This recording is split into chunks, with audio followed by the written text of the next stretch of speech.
அறிவியலாளர் Thomas Alva Edison 1847 ஆண்டு பிப்ரவரி 11 தான் பிறந்தார். மின்சார bulb, electric generator, Telegraph system, electric fan, gramophone உள்ளிட்ட 1093 கண்டுபிடிப்புகளுக்கு காப்புரிமை பெற்றுள்ள எடிசன் மறைந்தபோது அவரது உடலை அடக்கம் செய்த சமயத்தில் அமெரிக்கா முழுமைக்கும் மின் விளக்குகள் 1 நிமிடம் அணைக்கப்பட்டு அஞ்சலி செலுத்தப்பட்டது.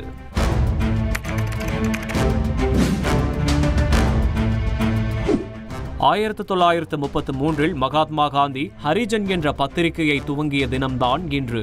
தீண்டாமை கொடுமைகளுக்கு எதிராக காந்தியின் போராட்டங்களுக்கு மேலும் வலு சேர்க்கும் விதமாக இப்பத்திரிகை துவங்கப்பட்டது.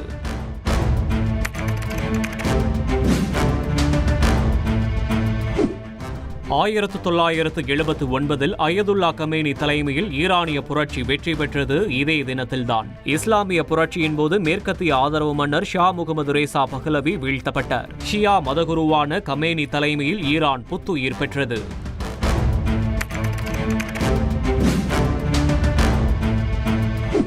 கருப்பின மக்களின் உரிமைக்காக போராடிய நெல்சன் மண்டேலா 27 ஆண்டுகால சிறைவாசத்திற்கு பிறகு சிறையிலிருந்து விடுதலையான தினம்தான் இன்று.